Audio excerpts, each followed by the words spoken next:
जय श्री कृष्णा। आइए सुनते हैं वैशाख मास महात्म्य अध्याय 16 धर्मवर्ण की कथा। कल की अवस्था का वर्णन, धर्मवर्ण और पितरों का संवाद। मिथिलापति ने पूछा, ब्राह्मण, इस वैशाख मास में कौन कौन सी तिथियां पुण्यदायिनी हैं? सूत जी बोले, सूर्य के मेष राशि पर स्थित होने पर वैशाख मास में 30 तिथियां पुण्यदायिनी मानी गई हैं। एकादशी में किया हुआ पुण्य कोटि गुना होता है। उसमें स्नान, दान, तपस्या, होम, देव पूजा, पुण्य कर्म एवं कथा का श्रवण किया जाए तो वह तत्काल मुक्ति देने वाला है। जो रोग आदि से ग्रस्त और दरिद्रता से पीड़ित हो, वह मनुष्य इस पुण्यमयी कथा को सुनकर कृत्य होता है। वैशाख मास मन से सेवन करने योग्य है, क्योंकि वह समय उत्तम गुणों से युक्त है। दरिद्र, पंगु, अंधा, नपुंसक, विधवा, साधारण स्त्री, पुरुष, बालक, युवा, वृद्ध तथा रोग से पीड़ित मनुष्य ही क्यों न हो, वैशाख मास का धर्म सबके लिए अत्यंत सुख साध्य है। परम पुण्यमय वैशाख में जब सूर्य मेष राशि में स्थित हो, तब पाप नाशनी अमावस्या कोटि गया के समान फल देने वाली होती है। राजन, जब पृथ्वी पर राजर्षि सावर्णी का शासन था, उस समय 30वें कलयुग के अंत में सभी धर्मों का लोप हो चुका था। उसी समय आनर्त देश में धर्मवर्ण नाम से विख्यात एक ब्राह्मण थे। मुनिवर धर्मवर्ण ने उसी कलयुग में ही किसी समय महात्मा मुनियों के सत्र याग में सम्मिलित होने के लिए पुष्कर क्षेत्र की यात्रा की। वहां कुछ व्रतधारी महर्षियों ने कलयुग की प्रशंसा करते हुए इस प्रकार कहा था, सतयुग में भगवान विष्णु को संतुष्ट करने वाला जो पुण्य 1 वर्ष में साध्य है, वही त्रेता में 1 मास में और द्वापर में 15 दिन में साध्य होता है। परंतु कलयुग में भगवान विष्णु का स्मरण कर लेने से ही उससे 10 गुना पुण्य होता है। कलयुग में बहुत थोड़ा पुण्य भी कोटि गुना होता है। जो एक बार भी भगवान नाम लेकर दया दान करता है और दुर्भिक्ष में अन्न देता है, वह निश्चय ही ऊर्ध्वलोक में गमन करता है। यह सुनकर देवर्षि नारद हंसते हुए उन्मत्त के समान नृत्य करने लगे। सभासदों ने पूछा, नारद जी, यह क्या बात है? तब बुद्धिमान नारद जी ने हंसते हुए उन सबको उत्तर दिया, आप लोगों का कथन सत्य है। इसमें संदेह नहीं कि कलयुग में स्वल्प कर्म से भी महान पुण्य का साधन किया जाता है तथा कलेशों का नाश करने वाले भगवान केशव स्मरण मात्र से ही प्रसन्न हो जाते हैं। तथापि मैं आप लोगों से यह कहता हूँ कि कलयुग में 2 बातें दुर्घट है, शिक्षेंद्रिय का निग्रह और जिह्वा को बस में रखना। ये दोनों कार्य जो सिद्ध कर ले वही नारायण स्वरूप है। अतः कलयुग में आपको यहाँ नहीं ठहरना चाहिए। नारद जी की यह बात सुनकर उत्तम व्रत का पालन करने वाले महर्षि सहसा यज्ञ को समाप्त करके सुखपूर्वक चले गए। धर्मवर्ण ने भी वह बात सुनकर भूलोक को त्याग देने का विचार किया। उन्होंने ब्रह्मचर्य व्रत धारण करके दंड और कमंडल हाथ में लिया और जटा वल्कलधारी होकर वे कलयुग के अनाचारी पुरुषों को देखने के लिए घर छोड़कर चल दिए। उनके मन में बड़ा विस्मय हो रहा था। उन्होंने देखा प्रायः मनुष्य पापाचार में प्रवृत्त हो बड़े भयंकर एवं दुष्ट हो गए हैं। ब्राह्मण पाखंडी हो चले हैं, शूद्र संन्यास धारण करते हैं, पत्नी अपने पति से द्वेष रखती है, शिष्य गुरु से बैर करता है, सेवक स्वामी के और पुत्र पिता के घात में लगा हुआ है। ब्राह्मण शूद्र वर्ग और गोएं बकरियों के समान हो गई हैं। वेदों में गाथा की ही प्रधानता रह गई है। शुभ कर्म साधारण लौकिक कृत्यों के ही समान रह गए हैं। इनके प्रति किसी की महत्व बुद्धि नहीं है। भूत, प्रेत और पिशाच आदि की उपासना चल पड़ी है। सब लोग मैथुन में आसक्त हैं और उसके लिए अपने प्राण भी खो बैठते हैं। सब लोग झूठी गवाही देते हैं। मन में सदा छल और कपट भरा रहता है। कलयुग में सदा लोगों के मन में कुछ और, बाणी में कुछ और तथा क्रिया में कुछ और ही देखा जाता है। सबकी विद्या किसी न किसी स्वार्थ को लेकर ही होती है और केवल राजभवन में उसका आदर होता है। संगीत आदि कलात्मक विद्याएं भी राजाओं को प्रिय हैं। कली में अधम मनुष्य पूजे जाते हैं और श्रेष्ठ पुरुषों की अवहेलना होती है। कलयुग में वेदों के विद्वान ब्राह्मण दरिद्र होते हैं। लोगों में प्रायः भगवान की भक्ति नहीं होती। पुण्य क्षेत्र में पाखंड अधिक बढ़ जाता है। शूद्र लोग जटाधारी तपस्वी बनकर धर्म की व्याख्या करते हैं।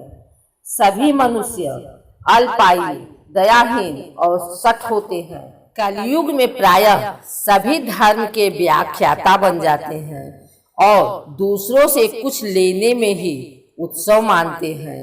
अपनी पूजा कराना चाहते हैं और व्यर्थ ही दूसरों की निंदा करते हैं।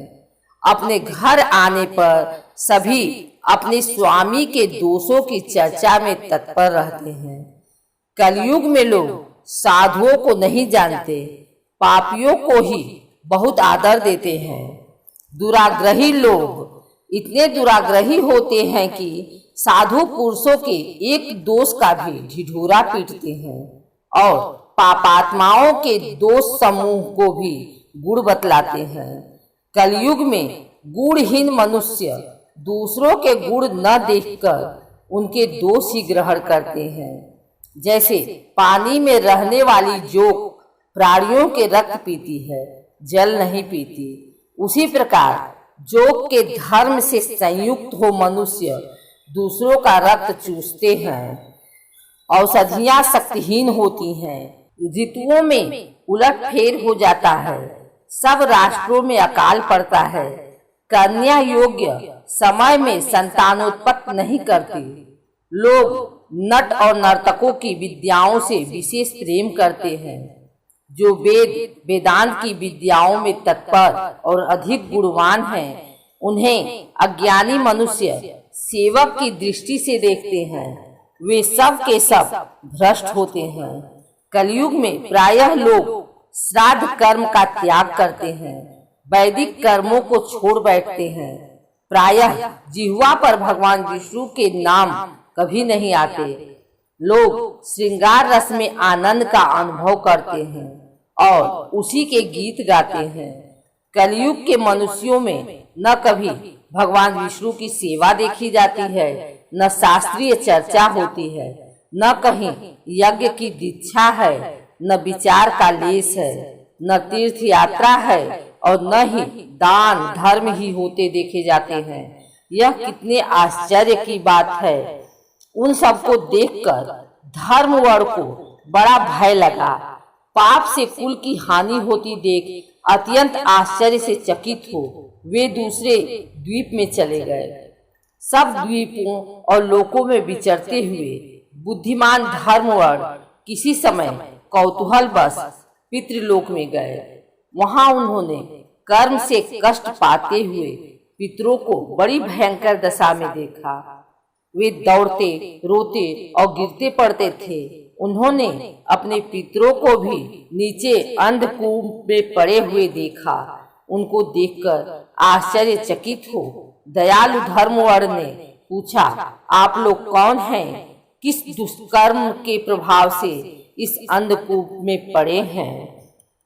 पितरों ने कहा, हम श्री वत्स गोत्र वाले हैं। पृथ्वी पर हमारी कोई संतान नहीं रह गई है, अतः हम श्राद्ध और पिंड से वंचित हैं। इसलिए यहाँ हमें नरक का कष्ट भोगना पड़ता है। संतानहीन दुरात्माओं का अंधकूप में पतन होता है। हमारे वंश में एक ही महायशस्वी पुरुष है, जो धर्मवर्ण के नाम से विख्यात है, किंतु वह विरक्त होकर अकेला घूमता फिरता है। उसने गृहस्थ धर्म को नहीं स्वीकार किया है। वह एक ही तंतु हमारे कुल में अवशिष्ट है। उसकी भी आयु क्षीण हो जाने पर हम लोग घोर अंधकूप में गिर पड़ेंगे, जहाँ से फिर निकलना कठिन होगा। इसलिए तुम पृथ्वी पर जाकर धर्मवर्ण को समझाओ। हम लोग दया के पात्र हैं। हमारे वचनों से उसको यह बताओ कि हमारी वंश रूपा दुर्वा को काल रूपी चूहा प्रतिदिन खा रहा है। क्रमशः सारे वंश का नाश हो गया है। एक तुम ही बचे हो। जब तुम भी मर जाओगे तब संतान परंपरा न होने के कारण तुम्हें भी अंधकूप में गिरना पड़ेगा। इसलिए गृहस्थ धर्म को स्वीकार करके संतान की वृद्धि करो।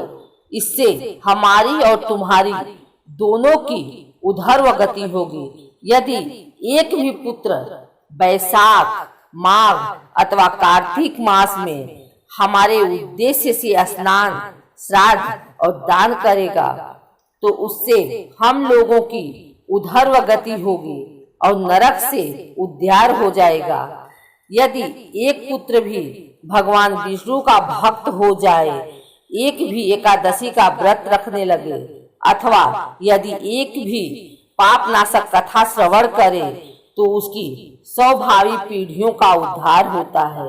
वे पीढ़ियां पाप से आवृत होने पर भी नरक का दर्शन नहीं करती।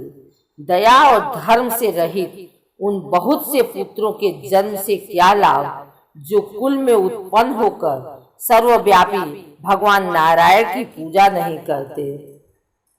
इस प्रकार प्रिय वचनों द्वारा धर्म वर्ण को समझाकर तुम उसे विरक्त पूर्व ब्रह्मचर्य आश्रम से गृहस्थ आश्रम में प्रवेश करने की सलाह दो। पितरों की यह बात सुनकर धर्मवर्ण अत्यंत विस्मित हुआ और हाथ जोड़कर बोला, मैं ही धर्मवर्ण नाम से विख्यात आपके वंश का दुराग्रही बालक हूँ। यज्ञ में महात्मा नारद जी का यह वचन सुनकर कि कलयुग में प्रायः कोई भी रसनेन्द्रिय और शिक्षेंद्रिय को दृढ़ता पूर्वक संयम में नहीं रखता, मैं दुर्जनों की संगत से भयभीत हो अब तक दूसरे द्वीपों में घूमता रहा। इस कलयुग के 3 चरण बीत गए। अंतिम चरण में भी 3.5 भाग व्यतीत हो चुके हैं। मेरा जन्म व्यर्थ बीता है, क्योंकि जिस कुल में मैंने जन्म लिया उसमें माता पिता के ऋण को भी मैंने नहीं चुकाया। पृथ्वी के भारभूत उस शत्रु तुल्य पुत्र के उत्पन्न होने से क्या लाभ, जो पैदा होकर भगवान विष्णु और देवताओं तथा पितरों की पूजा न करे। मैं आप लोगों की आज्ञा का पालन करूंगा। बताइए, पृथ्वी पर किस प्रकार मुझे कलयुग से और संसार से भी बाधा नहीं प्राप्त होगी। धर्मवर्ण की बात सुनकर पितरों के मन को कुछ आश्वासन मिला।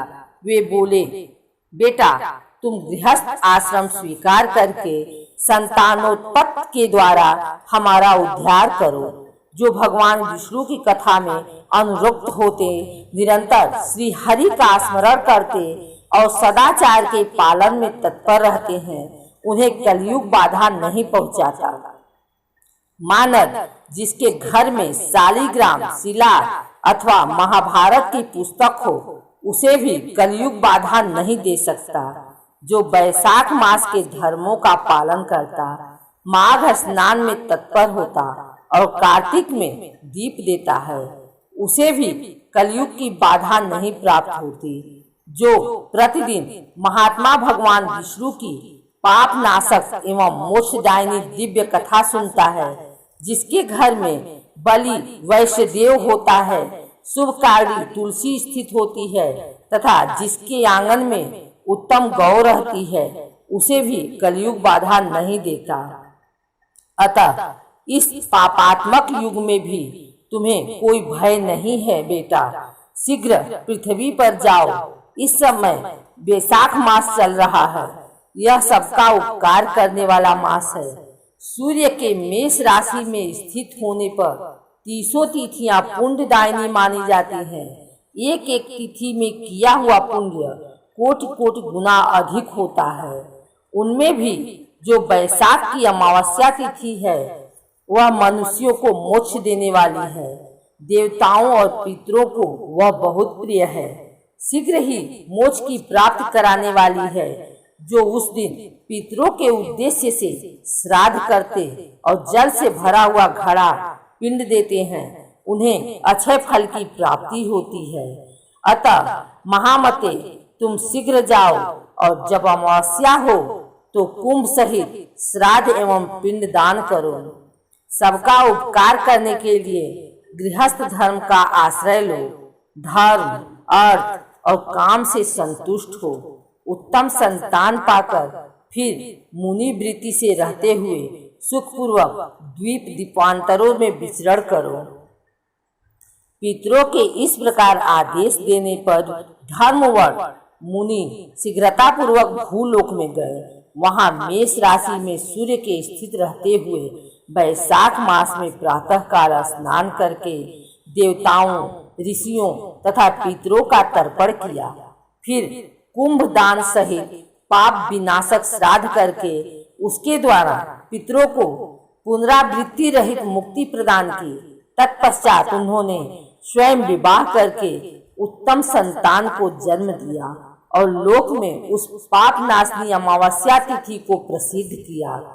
तदंतर वे भक्ति पूर्वक भगवान की आराधना करने के लिए हर्ष के साथ गंधमादन पर्वत पर चले गए। इसलिए बैसाख मास की यह अमावस्या तिथि परम पवित्र मानी गई है।